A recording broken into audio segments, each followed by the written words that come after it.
Campus ගියාම කොහොමද නිදියන්නේ නැහැ.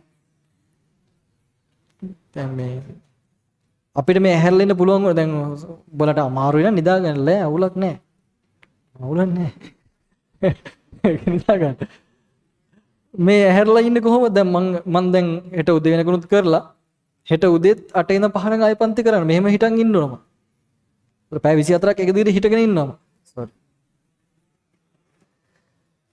නේද? ඒ වරලා ආයෙත් ඉතින් ආයෙ පහුදා හිටන් ඉන්න බෑ. කර්ම ජීවිත බං.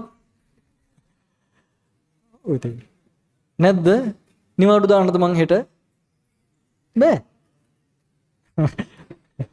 සල්ලි එනවනේ.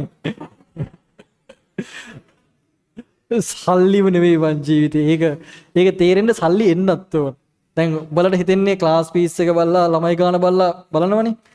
මේ කැපකිරීම හැමෝටම කරන්න පුළුවන් කියලා හිතන්න එපා. එහෙනම් හැමෝම මේ විදිහට හැදෙනවනේ. එහෙම කරන්න බෑ. පුළුවන් නම් කරපල්ලා කියන්නේ එහෙම කැපකිරීමක් කරන්න පුළුවන් නම් තමයි හැදෙන්නේ. එහෙම කරන්න බෑ. කරන්න බෑ නෙවෙයි කරන්නෙත් නෑ. ඔය දැන් අපි හිතන්නේ ඉංජිනේර කෙනෙක් වෙච්ච ගමන් නියමයි වාව් මෙච්චර පඩියක් හමනවලු පිස්සුද බං? පුදුම ගේමක් ගහන්නේ. දැන් අපේ ඉන්නේ CS එකේ වුණා දැන් තනිකර බැට්මෑන්ලා. ඇයි? තනිකර බැට්මෑන්ලා දැන් ඇයි? උන් වැඩ කරන්නේ ලංකාවේ කම්පැනිත් එක්ක නෙමෙයිනේ. උන් වැඩ කරන්නේ ඔක්කොම ෆොරින් කන්ට්‍රීස් එකේ. ඒතකොට ඒ වගේ තියෙන ටයිම් අපේ ටයිම් නෙමෙයිනේ. උන්ගේ ඩේ ටයිම් අපේ නයිට් ටයිම්. ඒතකොට උන් රෑ හැදින ඇහැරලා ඉන්නවා. උන් නිදා ගන්නද? ඉතින් උන්ගේ සැලරි වැඩි. ඒක තමයි. මාසෙට සාමාන්‍යයෙන් හොඳ ගාණක් හොයනවා. ඉතින් ඔය ෆොරින් වැඩ කරන කට්ටිය ඉතින් ඒ කට්ට කන්න එපා. ඒක හැමෝම කන්නේ. කන්නත් බෑ.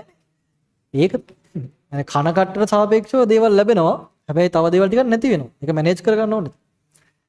හරි නේ සුන්දර නෑ හොඳේ. ඒ කියන්නේ ඔය පුරුදු වෙන්න ඕන. උඹලා දැන් මේ හුරු කරන්නේ ඒකට තමයි. නේද?